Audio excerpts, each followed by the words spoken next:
আপনি কি এখনো পর্যন্ত ফেসবুকের পুরাতন স্ট্রাকচার অনুযায়ী বিজ্ঞাপন চালাচ্ছেন? তাহলে আমি 100% আপনি সঠিকভাবে রেজাল্ট পাচ্ছেন না। কারণ ফেসবুকের অ্যালগরিদম 2026-এ পুরোপুরি পরিবর্তন হয়ে গিয়েছে। নমস্কার, আমি মনমোহন মণ্ডল আর আপনারা দেখছেন ডিজিটাল প্রস্তুতি ইউটিউব চ্যানেল। আজকের এই ভিডিওতে আমি আপনাদেরকে স্টেপ বাই স্টেপ দেখাবো 2026-এর নতুন সিস্টেম অনুযায়ী, নতুন স্ট্রাকচার অনুযায়ী আপনি কিভাবে নিজের জন্য একটি সাকসেসফুল ক্যাম্পেইন বানাবেন এবং সেখান থেকে একটা ভালো রেভিনিউ জেনারেট করবেন। তো তার জন্য আমরা সরাসরি চলে আসবো আমাদের স্ক্রিনে। একদম প্রথম আমরা দেখে নেব আগে আমরা ফেসবুকে কেমন টাইপের ক্যাম্পেইন স্ট্রাকচার তৈরি করতাম। আমরা প্রথম ক্যাম্পেইন তৈরি করতাম, সেই ক্যাম্পেইনের মধ্যে মাল্টিপল অ্যাডসেট রাখতাম এবং প্রতিটা অ্যাডসেটের মধ্যে আলাদা আলাদা অডিয়েন্স রাখা হতো এবং দেখা হতো কোন অডিয়েন্স বেটার কাজ করছে। যে অডিয়েন্সটা বেটার করবে সেই অ্যাডসেটটাকে আমরা রেখে দিতাম, বাকিগুলোকে পজ করে দিতাম। এবং প্রতিটা অ্যাডসেটের মধ্যে আবার কিন্তু আমাদের মাল্টিপল অ্যাড থাকতো। এর মধ্যে আমরা দেখতাম কোন ক্রিয়েটিভটা ভালো কাজ করছে, যে ক্রিয়েটিভটা এবং যে অ্যাডটা ভালো কাজ করছে সেই অ্যাডগুলোকে আমরা রেখে দিতাম, বাকি অ্যাডগুলোকে পজ করে দিতাম। এই ছিল আমাদের মেন স্ট্রাকচার, যে স্ট্রাকচার অনুযায়ী আমরা কাজ করতাম। এবং অডিয়েন্সের মধ্যে আমাদের কি কি থাকতো, আমরা যে এই অ্যাডসেট বানাচ্ছি, এই অ্যাডসেটে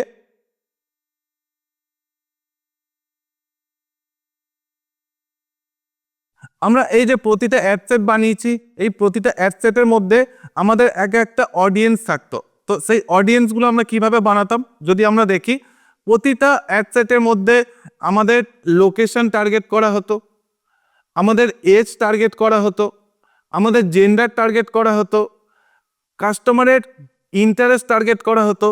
এইগুলোর ওপর বেস করে আমরা কিন্তু একটা অডিয়েন্স বানাতাম এবং এই অডিয়েন্সগুলোকে প্রতিটা অ্যাডসেটের মধ্যে রাখা হতো এবং এখান থেকে আমরা ইন্টারেস্ট পরিবর্তন করতাম, আমরা লোকেশন পরিবর্তন করতাম, এজ পরিবর্তন করতাম, জেন্ডার পরিবর্তন করতাম। মানে বিভিন্ন সময় বিভিন্ন রকম কাজগুলো আমরা করতাম, বিভিন্ন রকম টেস্টিং করতাম, করে আমরা এখান থেকে বার করতাম যে কোন অ্যাডসেটটা ভালো কাজ করছে। যে অ্যাডসেটটা ভালো কাজ করছে তাকে নিয়ে কাজ করব আর বাকি অ্যাডসেটগুলোকে আমরা পজ করে দেব।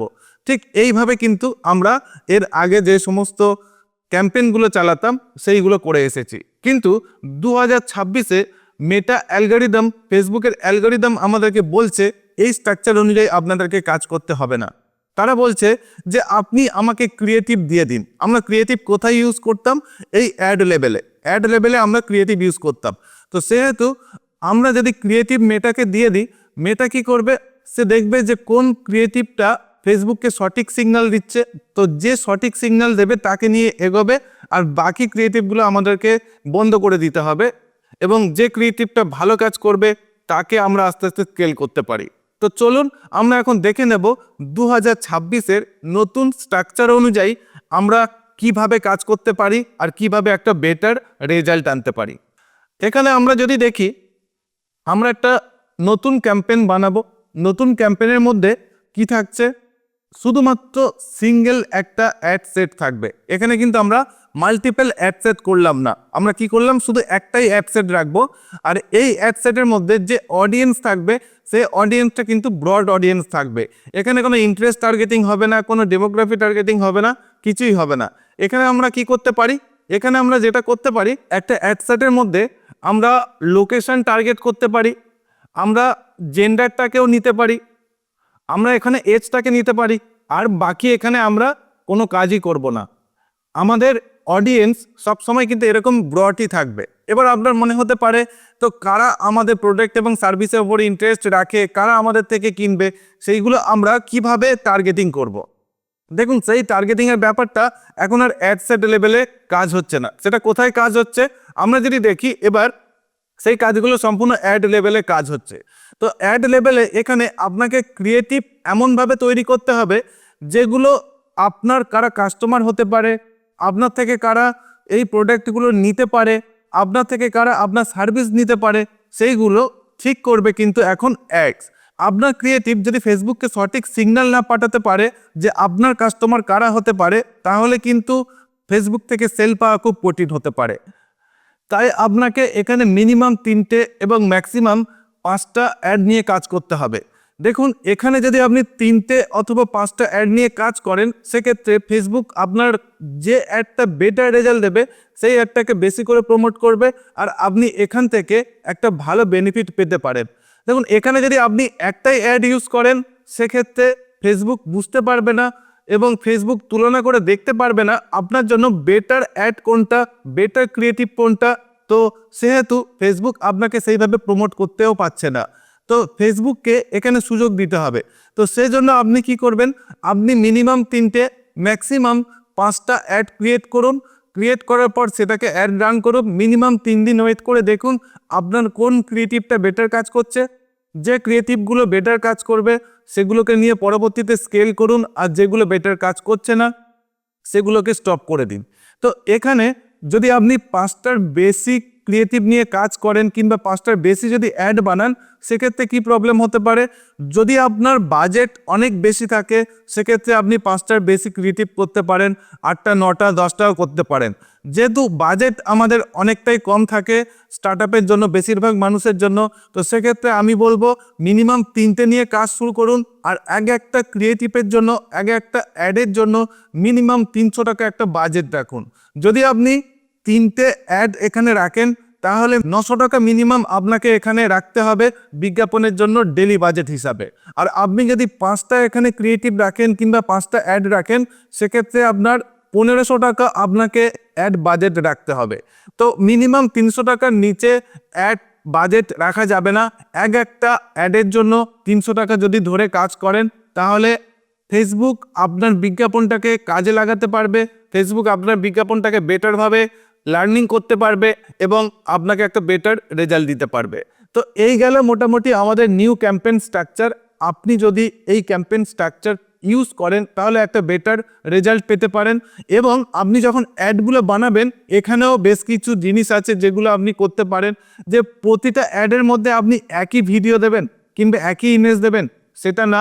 আপনি কি করতে পারেন, ধরে নিন অ্যাড 1-এর মধ্যে আপনি প্রবলেম বেস অ্যাড এখানে চালু করছেন, যে ক্রিয়েটিভটা তৈরি করছেন সেটা আপনার প্রোডাক্ট এবং সার্ভিসের ওপর যে প্রবলেমগুলো আছে সেই প্রবলেমের ওপর কাজ করবে, তার উপরে আপনি একটা ভিডিও অথবা ইমেজ বানাতে পারেন।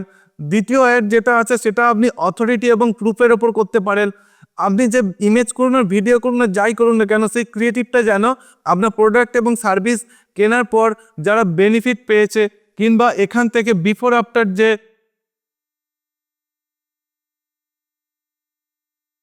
2 নম্বর অ্যাডসটা যখন বানাবেন তখন 2 নম্বর অ্যাডসটা যখন বানাবেন তখন এখানে আপনি অথরিটি এবং প্রুফ বেস অ্যাড তৈরি করুন। এখানে আপনি আপনার প্রোডাক্টের বিফোর আফটার ব্যাপারগুলো দেখান এবং আপনার কাস্টমার রিভিউ যদি দেখাতে পারেন, টেস্টিমোনিয়াল যদি দেখাতে পারেন, তাহলে একটা বেটার কাজ করতে পারে। 3 নম্বর অ্যাডটা যখন বানাবেন তখন এখানে আপনি ডাইরেক্ট অফারের ওপর দেখাতে পারেন, যে এখন আপনি কি অফার দিচ্ছেন, কি ডিসকাউন্ট দিচ্ছেন, এইগুলো আপনি এখানে দেখাতে পারেন। 4 নম্বর যে অ্যাডটা আছে সেটা স্টোরি বেস অ্যাড তৈরি করতে পারেন। আপনার প্রোডাক্ট এবং সার্ভিসের ওপর একটা সুন্দর স্টোরি তৈরি করে সেটা এখানে প্রেজেন্ট করতে পারেন। 5 নম্বর অ্যাডটা আপনি করতে পারেন অবজেকশন হ্যান্ডেলিংয়ের ওপর। তো আপনার কাস্টমার থেকে আপনার যে সমস্ত অবজেকশন আসে সেইগুলো হ্যান্ডেলিংয়ের ওপর আপনি এখানে ক্রিয়েটিভ তৈরি করে অ্যাড রান করতে পারেন। যদি এখন আপনার মনে হয় আমি এত কিছু করতে পারবো না এবং আপনার এত কিছু করারও প্রয়োজন নেই, আপনি চাইলে শুধুমাত্র একটা ভিডিও নিয়েও কাজ করতে পারেন। তবে একটা জিনিস আপনাকে মাথায় রাখতে হবে, ওই ভিডিওর প্রথম 3 থেকে 5 সেকেন্ড যেটাকে আমরা হুক পয়েন্ট বলে থাকি এবং যেটুকু মুহূর্ত ফেসবুকে স্ক্রল করতে করতে মানুষ দেখে দাঁড়ায় এবং সিদ্ধান্ত নেয় আপনার ভিডিওটা দেখবে কি দেখবে না, সেই প্রথম 3 থেকে 5 সেকেন্ড আপনাকে প্রতিটা ভিডিওর হুক পরিবর্তন করতে হবে।